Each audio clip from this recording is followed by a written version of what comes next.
Hello everyone, welcome back to knowledge for future study channel. मैं हूं जुगल शर्मा और आपसे राजस्थान जीके के 20 इम्पोर्टेंट क्वेश्चंस इस वीडियो में डिस्कस करूंगा।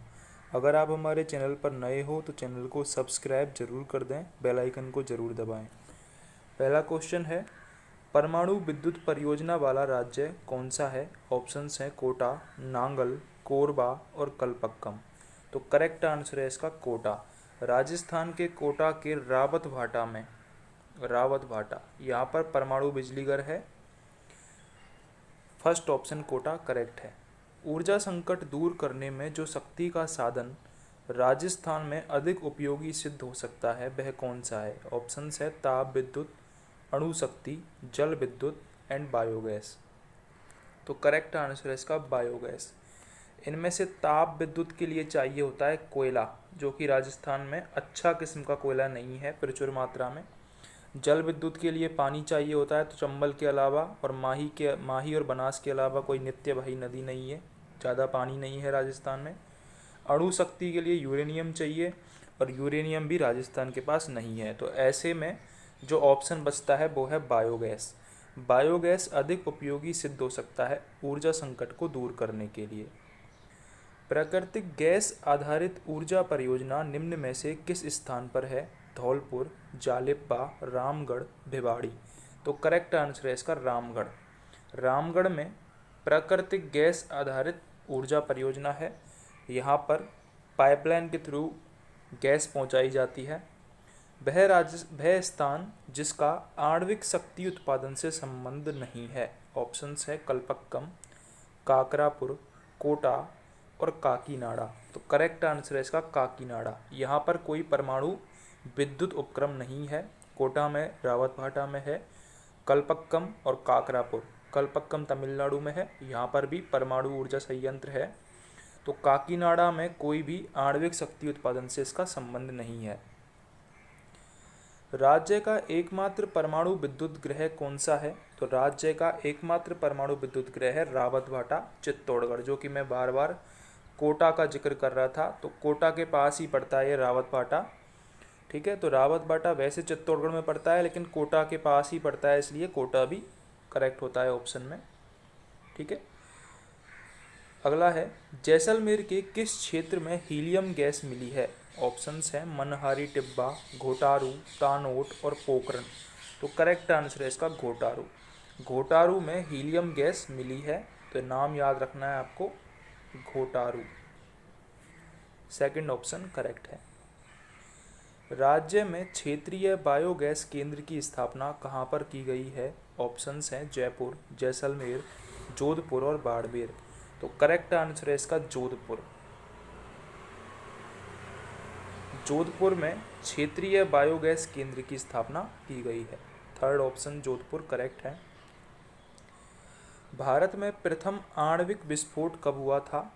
तो करेक्ट आंसर है इसका पोखरण, राजस्थान में। पोखरण में ही 2 टेस्ट हुए हैं भारत में, न्यूक्लियर टेस्ट, वो दोनों पोखरण में ही किए गए हैं।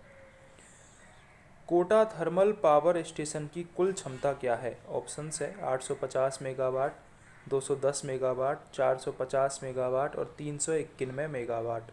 तो करेक्ट आंसर है इसका 850 megawatt Kota thermal power station की क्षमता है, लेकिन अभी बढ़ गई है। राजस्थान के जिस जिले में तेल एवं प्राकृतिक गैस की संभावनाएं अच्छी हैं वह कौन सा है? तो करेक्ट आंसर है इसका जैसलमेर। जैसलमेर में तेल एवं प्राकृतिक गैस के प्रचुर मात्रा में भंडार मिले हैं और वहाँ पर तेल एवं प्राकृतिक गैस की संभावनाएं अच्छी हैं। जैसलमेर के अलावा बाड़मेर में भी कई जगह पे तेल एवं प्राकृतिक गैस के भंडार मिले हैं। जहाँ लिग्नाइट पर आधारित ताप विद्युत ग्रहों का अस्तित्व होगा वे स्थान कौन से हैं? ऑप्शंस आपके सामने हैं कापूडी, जालिप्पा एवं बरसिंगसर, पोखरण, कापूडी एवं जालिप्पा, फलाना, अलवर एवं बरसिंगसर, रामगढ़, बरसिंगसर व सूरतगढ़। फर्स्ट ऑप्शन इसमें करेक्ट है, कापूडी, जालिप्पा और बरसिंगसर। ठीक है, यहाँ पर ताप विद्युत गृह बनाए जाएंगे जो कि लिग्नाइट पर बेस्ड होंगे, लिग्नाइट कोयला पर बेस्ड होंगे। ऊर्जा संकट राजस्थान की प्रमुख समस्या है। निम्नांकित में से कौन सा ऊर्जा स्रोत ग्रामीण राजस्थान में अधिक सहायक होगा? ऑप्शंस हैं पवन ऊर्जा, सौर ऊर्जा, तापीय ऊर्जा और गैसीय ऊर्जा। तो राजस्थान को जो अधिकतर क्षेत्र है वहाँ पर सौर ऊर्जा प्रचुर मात्रा में पाई जाती है, क्योंकि मरुस्थलीय एरिया है और यहाँ पर तापमान ज़्यादा होता है। तो सौर ऊर्जा प्रमुख ऊर्जा का स्रोत बन सकता है ग्रामीण राजस्थान में। राज्य के पश्चिमी भाग में ऊर्जा के जिस परंपरागत स्रोत के विकास की अच्छी संभावना है वह कौन सा है? जल विद्युत, आणविक ऊर्जा, तापीय ऊर्जा और गैसीय ऊर्जा। तो इनमें से करेक्ट आंसर है तापीय ऊर्जा। राजस्थान के पश्चिमी भाग में तापीय ऊर्जा की अच्छी संभावनाएं हैं। राज्य के पश्चिमी भाग में ऊर्जा के जिस गैर परंपरागत स्रोत के विकास की विपुल संभावना विद्यमान है वह कौन सा है? सौर ऊर्जा, बायोमास ऊर्जा, पवन ऊर्जा और भूतापीय ऊर्जा। तो करेक्ट आंसर है इसका सौर ऊर्जा। काफ़ी सारे सोलर पार्क बनाए भी जा रहे हैं, जिनमें बड़ला सोलर पार्क पार्क है। तो सौर ऊर्जा हमसे पूछा है गैर परंपरागत। दो टाइप के स्रोत होते हैं, परंपरागत और गैर परंपरागत।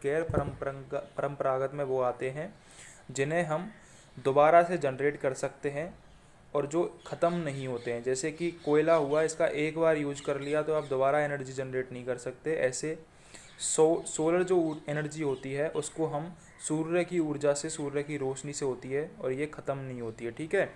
इसको हम दोबारा जनरेट कर सकते हैं।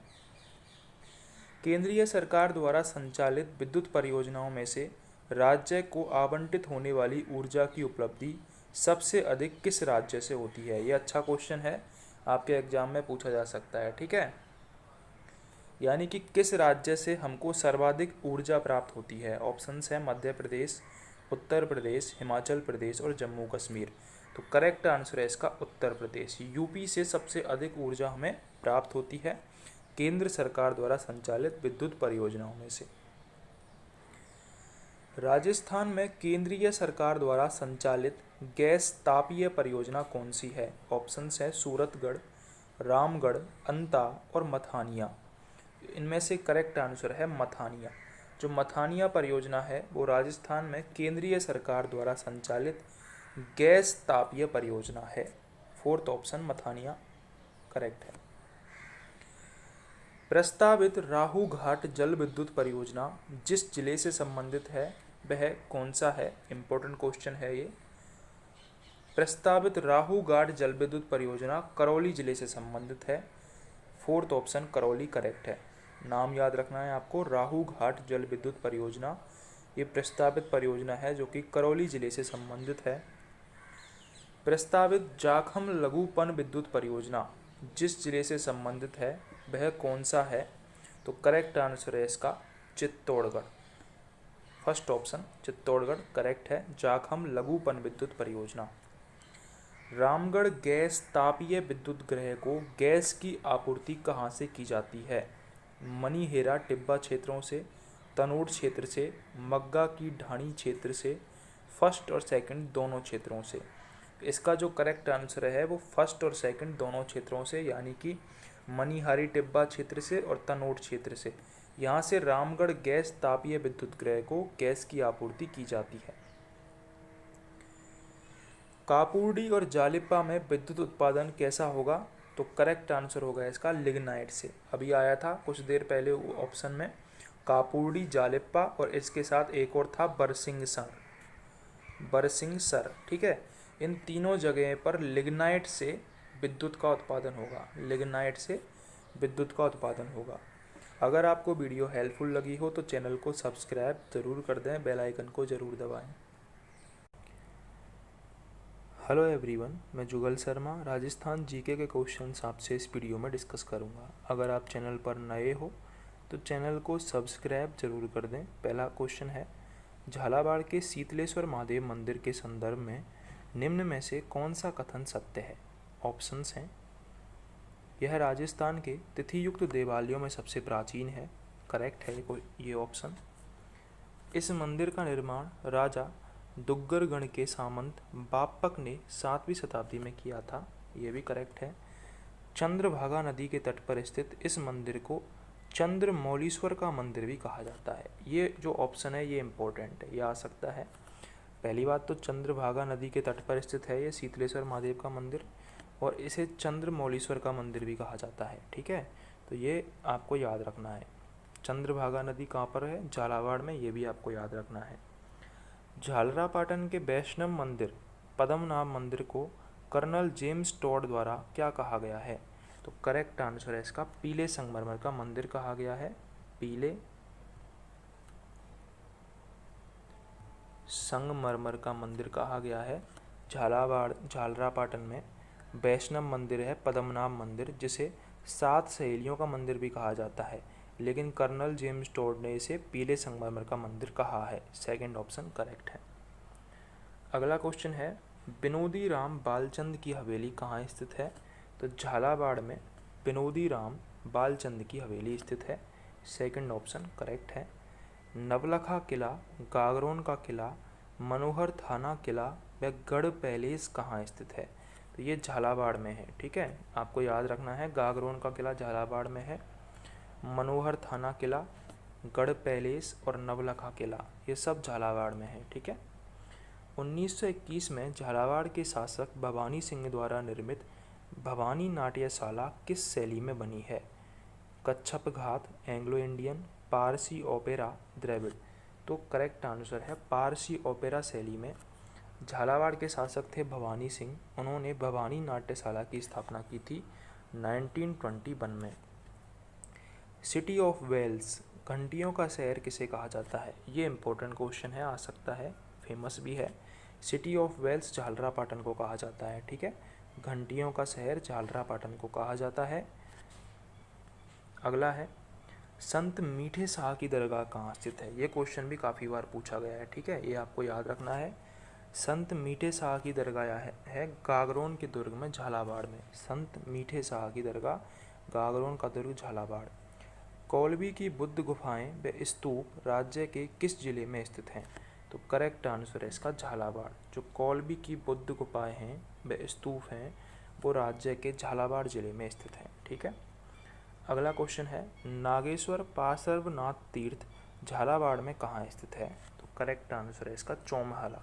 चौमहला में नागेश्वर पार्श्वनाथ तीर्थ है जो कि झालावाड़ में है। तोलाराम मस्करा का महफिल खाना झुंझुनू जिले में कहाँ स्थित है? तो ऑप्शंस हैं खेतड़ी, डूंडलोद, नवलगढ़, महेंसर।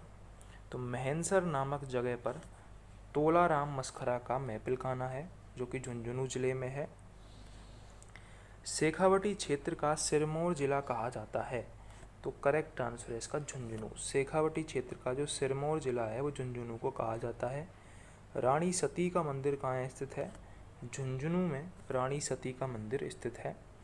निम्न में से कौन सा स्थान झुंझुनू जिले से संबंधित है? ऑप्शंस हैं मंडावा, डूंडलोद, मुकुंदगढ़, नवलगढ़।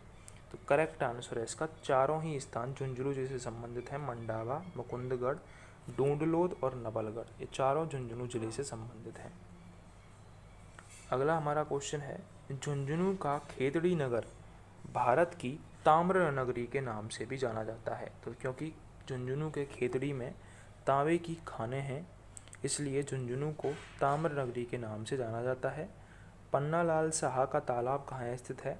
पन्नालाल साहा का तालाब भी खेतड़ी में स्थित है। खेतड़ी जो कि तांबे की खानों के लिए फेमस जगह है। पन्नालाल साहा का तालाब यहाँ पर स्थित है। अगला क्वेश्चन है, झुंझुनू में स्थित प्रसिद्ध तीर्थ स्थल लोहारगल के संदर्भ में कौन सा कथन सत्य है? इस तीर्थ की 24 कोसी परिक्रमा प्रसिद्ध है। करेक्ट है ये। यहाँ की परिक्रमा को मालखेत जी की परिक्रमा भी कहते हैं, ये भी करेक्ट है। यहाँ मालकेतु पर्वत की शंखाखार घाटी में स्थित है, ये भी करेक्ट है। जो झुंझुनू में प्रसिद्ध तीर्थ है लोहारगल वो मालकेतु पर्वत की शंखाकार घाटी में है। यहाँ की परिक्रमा को मालखेत जी की परिक्रमा भी कहते हैं और यह 24 कोसी परिक्रमा है। ठीक है। अगला क्वेश्चन है हमारा, नरहड़ शरीफ की दरगाह और नवाब रूहेल खां का मकबरा किस जिले में स्थित है? तो करेक्ट आंसर है इसका झुंझुनू। झुंझुनू में नरहर शरीफ की दरगाह और नवाब रूहेल खां का मकबरा स्थित है? नरहर शरीफ की दरगाह व नवाब रूहेल खां का मकबरा झुंझुनू जिले में स्थित है। बांगड़ का धनी किसे कहा जाता है? तो बाबा शक्करबार पीर, बाबा शक्करबार पीर को नरहर शरीफ की दरगाह भी कहते हैं, इन्हें बांगड़ का धनी कहा जाता है। ठीक है। झुंझुनू जिले का खेतड़ी महल किस शासक की देन है? तो झुंझुनू जिले का जो खेतड़ी महल है वो भोपाल सिंह, इसे राजस्थान का दूसरा हवा महल भी कहा जाता है। यहाँ लखनऊ की भूल भुलैया व जयपुर के हवा महल की झलक देखने को मिलती है। ठीक है। तो झुंझुनू जिले का जो खेतड़ी महल है वो भोपाल सिंह की देन है। भारत का प्रथम उद्योग एवं तकनीकी म्यूजियम बिरला तकनीकी म्यूजियम बिट्स पिलानी झुंझुनू में किस वर्ष स्थापित किया गया था? तो 1954 में बिट्स पिलानी ये झुंझुनू में स्थापित किया गया था। भारत का प्रथम उद्योग एवं तकनीकी म्यूजियम बिरला का तकनीकी म्यूजियम। झुंझुनू जिले के महेंद्रसर में किस दर्शनीय स्थल में भित्ति चित्रों पर स्वर्णिम पॉलिश की गई है? सोने की दुकान, सोने की दुकान में झुंझुनू जिले के महेंद्रसर में स्वर्णिम पॉलिश की गई है भित्ति चित्रों पर। यहाँ पर पोद्दारों की सोने की दुकान है। ठीक है। पोद्दारों की हवेली के लिए निम्न में से झुंझुनू जिले का कौन सा स्थान प्रसिद्ध है? तो यहाँ पर नवलगढ़ करेक्ट आंसर होगा, नवलगढ़। ये पोद्दारों की हवेली के लिए फेमस है। केवड़े के दुर्लभ वृक्ष झुंझुनू में कहाँ पाए जाते हैं? करेक्ट आंसर है किरोड़ी। किरोड़ी में केवले के दुर्लभ वृक्ष पाए जाते हैं। झुंझुनू जिले का कौन सा कस्बा शेखावटी की स्वर्ण नगरी के नाम से विख्यात है? नवलगढ़ कस्बा शेखावटी की स्वर्ण नगरी के नाम से विख्यात है क्योंकि यहाँ पर पोद्दारों की हवेलियाँ हैं। यहाँ भगतों की हवेलियाँ, बघेरियों की हवेलियाँ, 8 हवेली कॉम्प्लेक्स, रूप निवास महल, चौखानी परिवार की हवेली आदि प्रसिद्ध दर्शनीय स्थल हैं। ठीक है। मोदियों की हवेली के लिए राजस्थान का कौन सा जिला जाना जाता है? करेक्ट आंसर है इसका झुंझुनू। झुंझुनू मोदियों की हवेली के लिए जाना जाता है। निम्न में से झुंझुनू जिले के दर्शनीय स्थल कौन कौन से हैं? कमरुद्दीन शाह की दरगाह, बिरदी का कुआं, सोने चांदी की हवेली, टिबरेवाला की हवेली, बादलगढ़, चंचलनाथ का टीला और फतेह सागर तालाब, ये झुंझुनू जिले के दर्शनीय स्थल हैं। ठीक है। अगला क्वेश्चन है हमारा, निम्न में से कौन सी बावड़ी झुंझुनू जिले में स्थित है? तो करेक्ट आंसर है चेतन दास की बावड़ी, तुलसियानों की बावड़ी, खेतानों की बावड़ी व मेड़त जीणी की बावड़ी। ये चारों जो बावड़ियाँ हैं झुंझुनू जिले में स्थित हैं। चेतन दास की बावड़ी है वो लोहारगल तीर्थ स्थल पर बनी हुई है, जिसका हमने अभी पहले क्वेश्चन में डिस्कस किया था। लोहारगल तीर्थ जो कि मालकेतु पर्वत की शंखाकार घाटी में स्थित है। खेतानों की बावड़ी, मेड़त नीजी की बावड़ी, तुलसियानों की बावड़ी और चेतन दास की बावड़ी ये झुंझुनू जिले में स्थित है। जावर का विष्णु मंदिर किसने बनवाया था? तो कुंभा की पुत्री रमाबाई ने जावर का विष्णु मंदिर बनवाया था। सोनारी नामक पुरातत्व स्थल जहाँ खुदाई के दौरान धौंकनी लगी धमन मिट्टी मिली है कहाँ स्थित है? तो वो झुंझुनू में है। यहाँ पर झुंझुनू में सोनारी नामक पुरातत्व स्थल है जहाँ पर धौंकनी लगी धमन मिट्टी मिली है। राव जोधा ने 1459 ईस्वी में मेहरानगढ़ जोधपुर दुर्ग किस पहाड़ी पर बनवाया था? तो करेक्ट आंसर है इसका चिड़िया टूक की पहाड़ियों से कहा जाता है जोधपुर दुर्ग, जहाँ पर मेहरानगढ़ बनवाया था 1459 ईस्वी में राव जोधा ने। ठीक है। चिड़िया टूक की पहाड़ी। अगर आपको क्वेश्चंस अच्छे लगे हो तो चैनल को सब्सक्राइब जरूर कर दें, बेल आइकन को जरूर दबाएं। Hello everyone, welcome back to knowledge for future study channel. Rajasthan के भौतिक विभाजन से संबंधित क्वेश्चंस इस वीडियो में डिस्कस करेंगे। अगर आप चैनल पर नए हो तो सब्सक्राइब जरूर कर दें। उदयपुर बेसिन के चारों ओर की पहाड़ियाँ क्या कहलाती हैं? तो करेक्ट आंसर होगा इसका गिरवा। ये क्वेश्चन पूछा जाता है और फेमस भी है। ठीक है। जो उदयपुर के चारों ओर तस्तरी नुमा आकृति वाली पहाड़ियाँ हैं, मेखला को स्थानीय भाषा में क्या कहा जाता है? गिरवा कहा जाता है। निम्न में से कौन सी राजस्थान के मरुस्थल की मुख्य विशेषता है? अतिशुष्क दशाएं बिल्कुल है। तापमान की अतिरेक बिल्कुल है। न्यून वर्षा होती है वहाँ पर, बिल्कुल सही है। कम छितरा वनस्पति आवरण, तो ये सारे की सारे पॉइंट्स राजस्थान के मरुस्थल के बारे में बिल्कुल करेक्ट हैं।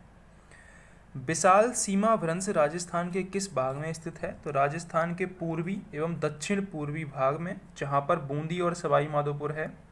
बूंदी और सवाई माधोपुर, यहाँ पर चंबल नदी का भ्रंश है। ये बूंदी एवं सवाई माधोपुर से होता हुआ बूंदी चित्तौड़गढ़ तक विस्तृत है। यह विंध्याचल को अरावली से अलग करता है। ये जो भ्रंश है ये विंध्याचल पर्वतमाला को अरावली से अलग करता है।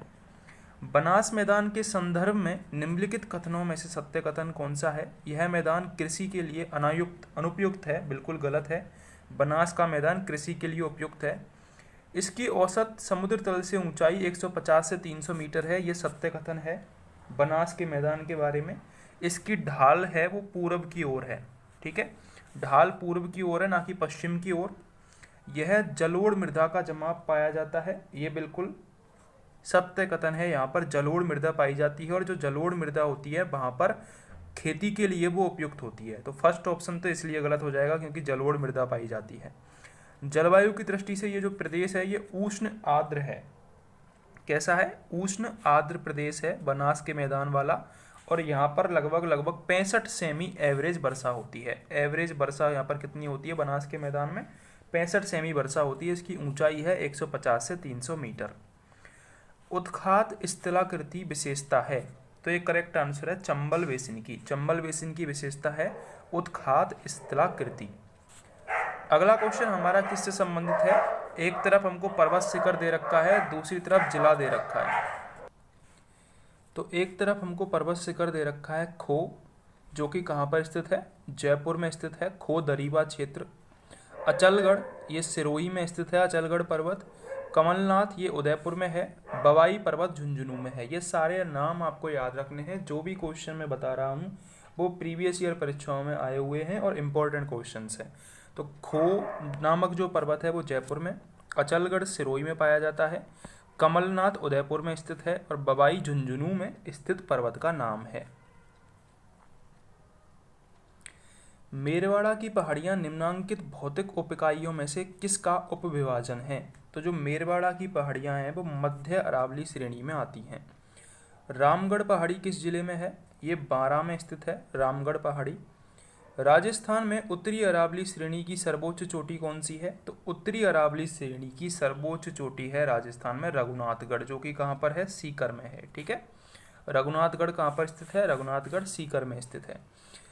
कुछ प्रमुख चोटियों के बारे में देख लेते हैं हम। रघुनाथगढ़ सीकर में है, भैराच अलवर में है, बाबई झुंझुनू में है, जो अभी ऊपर नाम आया था बाबई, बैराठ जयपुर में है और खो जयपुर में है, ठीक है। इसमें रघुनाथ की चोटी इस प्रदेश की सबसे ऊंची चोटी है। तो रघुनाथगढ़ सीकर में है, बहराच अलवर में है, बाबई झुंझुनू में है, बैराठ जयपुर में है, खो जयपुर में है, ठीक है। निम्नलिखित अरावली चोटियों को अवरोही क्रम में व्यवस्थित कीजिए।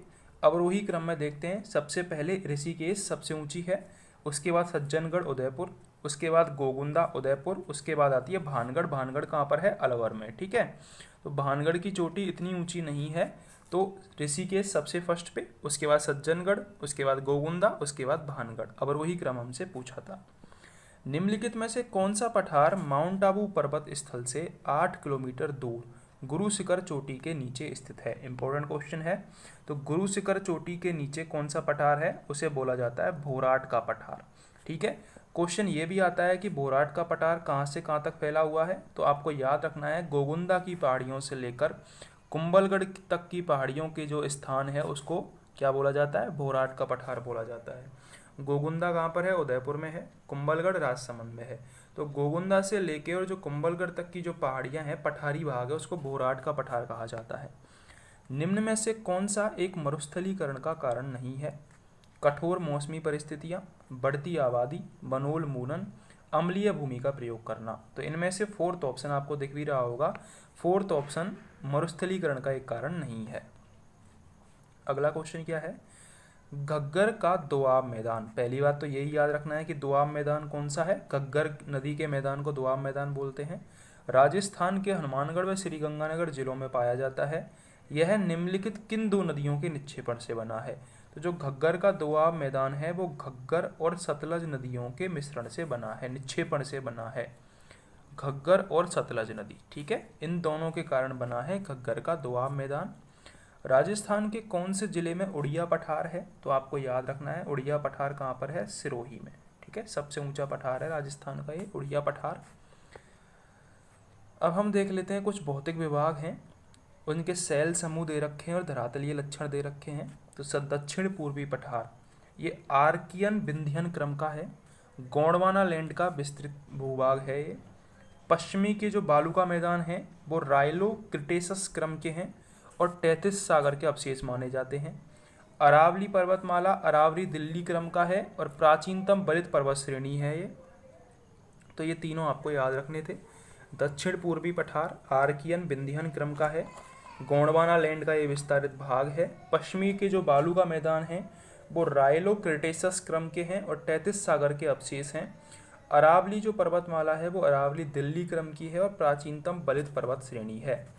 राजस्थान में मरुस्थलीकरण का सबसे प्रभावी प्रक्रिया कौन सी है? ऑप्शंस है पवन अपर्दन, जल संचयन, वनस्पति अवनयन और जल अपर्दन।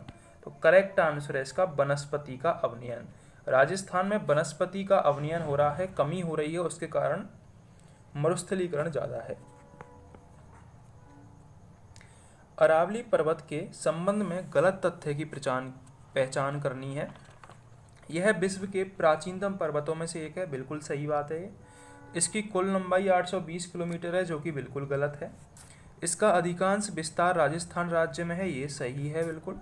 इसकी सबसे ऊंची चोटी गुरु शिखर है, ये भी बिल्कुल सही है, जिसकी ऊंचाई क्या है? 1722 मीटर, ठीक है।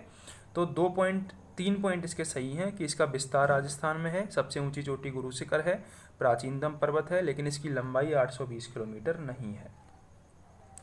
अगला क्वेश्चन हमको पर्वत शिखर दे रखे हैं, उनका जिला दे रखा है और ऊंचाई दे रखी है, वो मैच करनी है, ठीक है।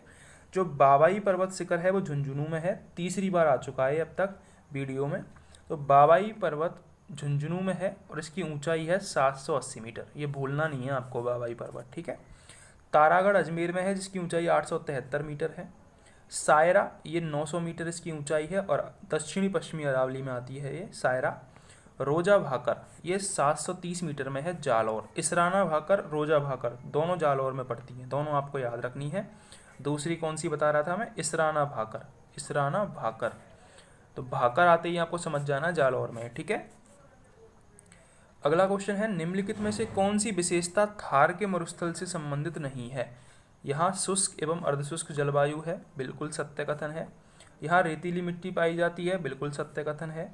यहाँ सदाबहार वन पाए जाते हैं, ये तो गलत होगा, ऑब्वियस सी बात है, मरुस्थल में सदाबहार वन थोड़े ना पाएंगे। यहाँ बालू के स्तूप पाए जाते हैं, ये भी सही है, ठीक है। 3 ऑप्शन सही है, थर्ड गलत है इसका।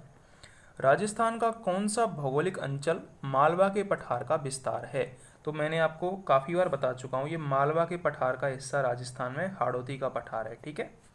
हाड़ौती का पठार मालवा के पठार का हिस्सा है।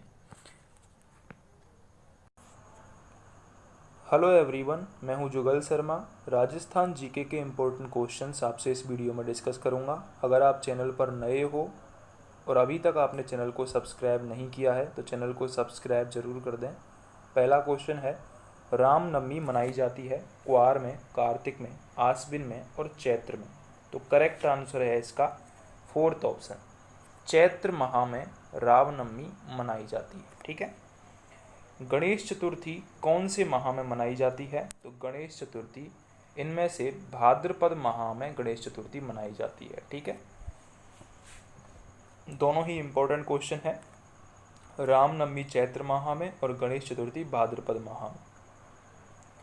हरियाली अमावस्या कब मनाई जाती है? आषाढ़ में, सावन में, भाद्रपद में, क्वार में। तो करेक्ट आंसर है इसका सावन में। हरियाली अमावस्या और हरियाली तीज ये दोनों सावन में मनाई जाती हैं। गणेश चतुर्थी कौन से माह में मनाई जाती है? तो भाद्रपद माह में गणेश चतुर्थी मनाई जाती है। बैसाखी का त्यौहार किस माह में मनाया जाता है? ऑप्शंस हैं मई, अप्रैल, मार्च और फरवरी। तो बैसाखी का त्यौहार अप्रैल माह में मनाया जाता है, 2nd ऑप्शन करेक्ट है। शीतलाष्टमी किस माह में आती है? शीतलाष्टमी चैत्र माह में आती है। शीतलाष्टमी के दिन शीतला माता की पूजा की जाती है। इस दिन बासेड़ा, बसा हुआ खाना खाया जाता है। मारवाड़ में शीतलाष्टमी के दिन किस त्योहार को मनाया जाता है? तो मारवाड़ यानी कि जोधपुर में शीतलाष्टमी के दिन घुड़ला त्योहार मनाया जाता है, फेमस है। इसमें एक मटके में छेद करके उसमें दीप जला के गाँव में घूमा जाता है। महावीर मेला लगता है। महावीर मेला चैत्र शुक्ल त्रयोदशी से बैसाख कृष्ण दूज तक लगता है। चैत्र शुक्ल त्रयोदशी से बैसाख कृष्ण दूज महावीर मेला। निम्न में से कौन सा पशु मेला उसके आयोजन स्थल से सुमेलित नहीं है? तेजाजी पशु मेला पर्वतसर नागौर, ये करेक्ट है। मल्लीनाथ पशु मेला मेड़ता सिटी, ये गलत है। मल्लीनाथ पशु मेला तिलवाड़ा में लगता है जो कि बाड़मेर में आता है, तो हमारा आंसर मिल चुका है। इसके अलावा जसवंत पशु मेला भरतपुर में लगता है, ये भी करेक्ट है। और चंद्रभागा पशु मेला चंद्रभागा नदी के किनारे झालरा पाटन झालावाड़ में लगता है, ये भी करेक्ट है। तो हमारा आंसर मिल चुका है मल्लीनाथ पशु मेला जो कि तिलवाड़ा में लगता है। कौन सा त्यौहार गर्मी के मौसम की समाप्ति तथा वर्षा के आगमन के समय आता है? तीज का त्यौहार वर्षा के आगमन के समय सावन के महीने में आता है, ठीक है। तो फोर्थ ऑप्शन करेक्ट हो जाएगा। जंभेश्वर मेले के बारे में क्या सत्य है? यह मेला बिश्नोई संप्रदाय के प्रवर्तक संत जंबेश्वर की स्मृति में भरता है, ये करेक्ट है, गलत नहीं है। यह बीकानेर जिले की नोखा तहसील में मुकाम नामक स्थान पर भरता है, ये भी करेक्ट है। इस मेले में हजारों की संख्या में बिश्नोई संप्रदाय के अनुयायी भाग लेते हैं, ये भी करेक्ट है। तो तीनों ऑप्शन करेक्ट हैं, गलत इनमें से कोई भी नहीं है। तो हमारा फोर्थ ऑप्शन करेक्ट हो जाएगा। घूमर नृत्य का आयोजन किस त्योहार को किया जाता है? घूमर नृत्य गणगौर त्योहार पर किया जाता है, ठीक है, इंपॉर्टेंट है। घूमर नृत्य गणगौर त्योहार पर किया जाता है, फर्स्ट ऑप्शन करेक्ट है। जोधपुर में शीतलाष्टमी मनाई जाती है, तो करेक्ट आंसर होगा इसका शीतला देवी की याद में जोधपुर में शीतलाष्टमी मनाई जाती है। ताजिए किस दिन निकाले जाते हैं? ताजिए मुहर्रम के दिन निकाले जाते हैं और ताजियों को करबला में दफन किया जाता है, ठीक है, ये भी आपको याद रखना है। ईसाइयों का त्यौहार इनमें से कौन सा है? क्रिसमस 25 दिसंबर को ये मनाया जाता है। क्रिसमस, गुड फ्राइडे और न्यू ईयर्स डे, ये तीनों ईसाइयों के त्यौहार है। उपरोक्त सभी करेक्ट आंसर हो जाएगा। राजस्थान की पत्थर मार होली कहाँ पर प्रसिद्ध है? तो पत्थर मार होली बाड़मेर में और लठ मार होली महावीर जी की फेमस है, ठीक है, ये दोनों आपको याद रखनी है। लठ मार होली महावीर जी और पत्थर मार होली बाड़मेर की फेमस है। अगला क्वेश्चन है, राजस्थान में लठवार होली श्री महावीर जी की फेमस है, सेकंड ऑप्शन करेक्ट है। दशहरा कब मनाया जाता है? दशहरा आश्विन शुक्ल दशमी को मनाया जाता है। आश्विन शुक्ल दशमी को, इंपॉर्टेंट क्वेश्चन है, ये आ सकता है, ठीक है। दशहरा आश्विन शुक्ल दशमी को मनाया जाता है। बुराई का अच्छाई पर विजय का प्रतीक त्योहार कौन सा है? करेक्ट आंसर है इसका दशहरा। गणगौर प्रसिद्ध है, गणगौर जयपुर की प्रसिद्ध है, फर्स्ट ऑप्शन करेक्ट हो जाएगा।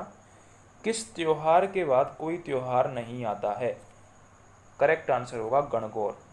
तीज के त्योहार से सारे त्योहार स्टार्ट होते हैं और गणगौर के त्योहार पर आकर ख़त्म हो जाते हैं, ये इंपॉर्टेंट पॉइंट है, याद रखना है। तीज से सारे त्योहार स्टार्ट होते हैं और गणगौर पर आकर ख़त्म हो जाते हैं। गणगौर कब मनाई जाती है? गणगौर मनाई जाती है चैत्र माह में। श्रावण में कुमारी कन्याओं का वह त्योहार जिसमें वे दिन भर खड़ी रहती हैं और अर्धरात्रि चंद्र दर्शन के बाद भोजन करती हैं, इंपॉर्टेंट क्वेश्चन है। अर्धरात्रि में चंद्र दर्शन के बाद भोजन करती हैं, ऐसा त्योहार करवा चौथ होता है, सेकंड ऑप्शन करेक्ट है। सॉरी, ऊंभ छठ करेक्ट है, ठीक है। इसमें ऊंभ छठ में कुंवारी कन्याएं भाग लेती है जो कि दिन भर खड़ी रहती हैं, और करवा चौथ के दिन विवाहित स्त्रियों के लिए होता है ये। इसमें वो सारे दिन भूखे प्यासे रहकर अर्धरात्रि को चंद्र दर्शन के बाद भोजन करती हैं, वो त्यौहार करवा चौथ है। और कुंवारी कन्याओं का त्यौहार है ऊब छठ, जिसमें वो खड़ी रहती हैं दिन भर। जैनियों का त्यौहार जिसमें एक सप्ताह तक धार्मिक साधना करते हैं, करेक्ट आंसर है इसका पर्युषण पर्व। ये जैनियों का त्यौहार है जिसमें एक सप्ताह तक धार्मिक साधना करते हैं। रक्षाबंधन कब आता है? रक्षाबंधन श्रावण मास की पूर्णमासी को आता है। फर्स्ट ऑप्शन करेक्ट है। बुद्ध धर्म का त्योहार इनमें से कौन सा है? बुद्ध पूर्णिमा यह है, बुद्ध जयंती ये भी है, इसके अलावा बुद्ध का निर्वाण दिवस ये भी है। सभी ऑप्शन करेक्ट हो जाएगा। कौन सा त्योहार सर्दी की समाप्ति और गर्मी की शुरुआत के समय आता है? तो इनमें से आखा तीज ऐसा त्योहार है, आखा तीज जिसे अक्षय तृतीया बोला जाता है। ये अबूझ सावा होता है। इस दिन बाल विवाह किए जाते हैं, ठीक है, बाल विवाह बहुत मात्रा में किए जाते हैं, बाल विवाह। तो आखा तीज सर्दी की समाप्ति और गर्मी की शुरुआत के समय आता है। राजस्थान में किस त्योहार को अन्य त्योहारों के आगमन का सूचक माना जाता है? तो मैंने बताया था, तीज से त्योहार स्टार्ट होते हैं और गणगौर पर आकर त्योहार खत्म हो जाते हैं। तीज किस माह में आती है? तीज सावन माह में आती है, ठीक है, सावन माह में आती है जब बरसात स्टार्ट हो जाती है। अगर आपको वीडियो हेल्पफुल लगी हो तो प्लीज़ चैनल को सब्सक्राइब जरूर कर दें, बेल आइकन को जरूर दबाएं। हेलो एवरीवन, मैं जुगल शर्मा आपसे राजस्थान जीके के 20 क्वेश्चंस इस वीडियो में डिस्कस करूंगा, जो कि राजस्थान के ऊर्जा संसाधन टॉपिक से संबंधित होंगे। अगर आप हमारे चैनल पर नए हो तो प्लीज़ चैनल को सब्सक्राइब जरूर कर दें और बेल आइकन को ज़रूर दबाएं। पहला क्वेश्चन है, लिग्नाइट आधारित निर्माणाधीन ताप विद्युत परियोजनाएं कौन कौन सी हैं? ऑप्शंस हैं बरसिंहसर, गुढ़ा, बितनोक, बरसिंहसर, गिरल और गुढ़ा। थर्ड ऑप्शन है बरसिंहसर, कपूरडी और जालिप्पा। इंपॉर्टेंट क्वेश्चन है, थर्ड ऑप्शन करेक्ट है इसका, बरसिंहसर, कपूरडी और जालिप्पा। ये जो तीनों जगह हैं यहाँ पर लिग्नाइट से विद्युत का उत्पादन किया जाएगा। लिग्नाइट कोला है, लिग्नाइट कोला, लिग्नाइट कोयले के भंडार मिले हैं इन तीनों जगह के आसपास, इसलिए वहाँ पर लिग्नाइट आधारित ताप विद्युत परियोजनाएं स्थापित की जाएंगी। इम्पोर्टेंट क्वेश्चन है बरसिंहसर, कपूरडी और जालिप्पा, ये आपको याद रखना है। राज्य में हिंदुस्तान पावर कॉरपोरेशन द्वारा निर्माणाधीन परियोजना कौन सी है? बरसिंहसर तापीय परियोजना, सूरतगढ़ तापीय परियोजना, धौलपुर नेफ्ता आधारित परियोजना, रामगढ़ गैस तापीय विस्तार परियोजना। तो करेक्ट आंसर है इसमें बरसिंहसर तापीय परियोजना, जो कि लिग्नाइट पर बेस्ड है, लिग्नाइट पर बेस्ड है ये परियोजना और हिंदुस्तान पावर कॉरपोरेशन द्वारा निर्माणाधीन परियोजना है। राजस्थान परमाणु विद्युत गृह में विद्युत उत्पादन हेतु जिस खनिज का उपयोग किया जाता है वह कौन सा है? तो करेक्ट आंसर है यूरेनियम। मैंने आपको बताया था यूरेनियम से, यूरेनियम का दो टाइप का यूरेनियम होता है, एक तो होता है लो इनरिच्ड और एक होता है हाई इनरिच्ड। जो लो इनरिच्ड यूरेनियम होता है उसका प्रयोग एनर्जी विद्युत बनाने के लिए किया जाता है, और जो हाई इनरिच्ड यूरेनियम होता है उसका उपयोग न्यूक्लियर बॉम्ब बनाने के लिए किया जाता है, ठीक है। तो राजस्थान के जो रावतभाटा में परमाणु विद्युत संयंत्र है, रावतभाटा चित्तौड़गढ़, वहाँ पर यूरेनियम का उपयोग किया जाता है खनिज की तरह।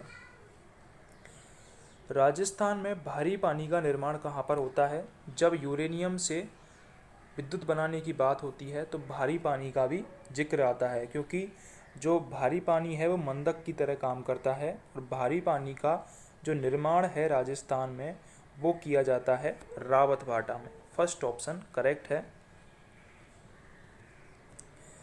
राजस्थान परमाणु विद्युत गृह किस देश की सहायता से स्थापित किया गया है? वह कौन सा है? ये बहुत इंपॉर्टेंट क्वेश्चन है, काफ़ी सारे एग्जाम में पूछा गया है और आगे भी आ सकता है।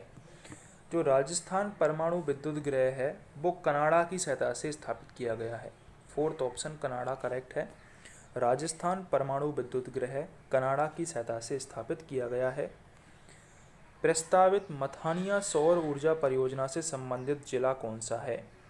जो मथानिया सौर ऊर्जा परियोजना है उससे संबंधित जो जिला है वो है जोधपुर, जोधपुर, ठीक है।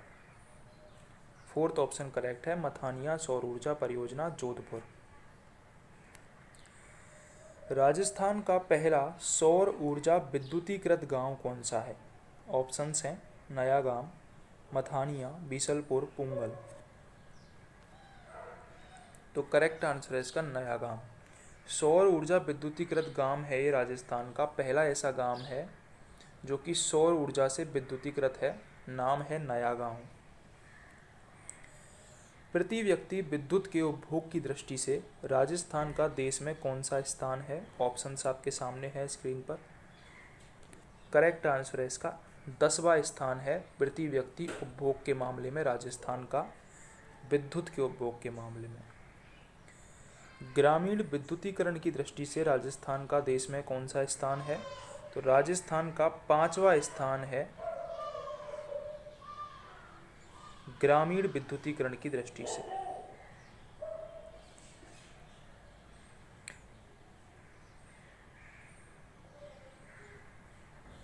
राज्य में सौर ऊर्जा चालित मिल्क चिलिंग प्लांट कहाँ स्थित है? ऑप्शंस आपके सामने है, देख लीजिए। करेक्ट आंसर है इसका भरतपुर। राजस्थान में सौर ऊर्जा चालित मिल्क चिलिंग प्लांट भरतपुर में स्थित है। राज्य में सबसे अधिक बायोगैस संयंत्र किस जिले में है? ऑप्शंस आपके सामने हैं। करेक्ट आंसर है इसका उदयपुर। राजस्थान में सबसे अधिक जो बायोगैस संयंत्र हैं वो उदयपुर में स्थित हैं। राज्य की पहली पवन आधारित विद्युत परियोजना किस शहर के निकट स्थापित की गई है? करेक्ट आंसर है इसका जैसलमेर। अगला क्वेश्चन है, राजस्थान के कुल आबाद गांवों में से विद्युतीकृत गांवों का प्रतिशत लगभग कितना है? ऑप्शंस हैं 90%, 80%, 75% और 70%। तो करेक्ट आंसर है इसका 90% गांव विद्युतीकृत गांव है। ठीक है। राजस्थान में अणु शक्ति गृह किस देश की सहायता से स्थापित किया गया है? तो अणु शक्ति गृह राजस्थान का रावतभाटा में है और ये कनाडा के सहयोग से स्थापित किया गया है। ये क्वेश्चन पूछा जा सकता है आपसे, कनाडा। ठीक है। राजस्थान में गैस आधारित परियोजना कहाँ स्थित है? तो राजस्थान के अंता जो परियोजना है राजस्थान में वो गैस आधारित परियोजना है। इसके अलावा राजस्थान की जो रामगढ़ परियोजना है वो भी प्राकृतिक गैस पर आधारित है। राज्य में कोयले पर आधारित कौन सी योजना प्रारंभ की गई है? तो करेक्ट आंसर होगा इसका बरसिंगसर परियोजना। ये कोयले पर आधारित है, लिग्नाइट पर आधारित है और हिंदुस्तान पावर कॉरपोरेशन के द्वारा निर्माणाधीन ये योजना है। हिंदुस्तान पावर कॉरपोरेशन लिग्नाइट आधारित बरसिंगसर परियोजना। जैसलमेर जिले का घोटारू क्षेत्र देश में किस गैस की उपलब्धि के कारण भारत के मानचित्र पर एक महत्वपूर्ण केंद्र बन गया है? तो करेक्ट आंसर है इसका हीलियम गैस। राजस्थान के जो घोटारू एरिया है वहाँ पर हीलियम गैस के प्रचुर भंडार मिले हैं, इसलिए वो भारत के मानचित्र पर एक महत्वपूर्ण केंद्र बनकर उभरा है। राजस्थान ऊर्जा विकास अभिकरण की स्थापना किस वर्ष हुई थी? ये क्वेश्चन आ सकता है आपके एग्जाम में।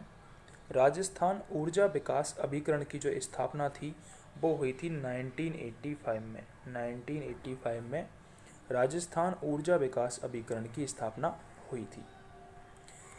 किस गांव को अक्टूबर 1991 में सौर ऊर्जा में सबसे पहले विद्युतीकृत किया गया था? तो करेक्ट आंसर है इसका सेकंड ऑप्शन, नया गांव। नया गांव दूदू, ये जयपुर में पड़ता है। 1991 में सबसे पहले सौर ऊर्जा के द्वारा जो विद्युतीकृत किया गया था वो नया गांव था। ठीक है। राजस्थान परमाणु बिजली घर का देश में कौन सा स्थान है? ऑप्शंस है पहला, तीसरा, दूसरा और चौथा। तो करेक्ट आंसर है इसका दूसरा स्थान है राजस्थान के परमाणु बिजली घर का। अगर आपको वीडियो हेल्पफुल लगी हो तो चैनल को सब्सक्राइब जरूर कर दें, बेल आइकन को जरूर दबाएं।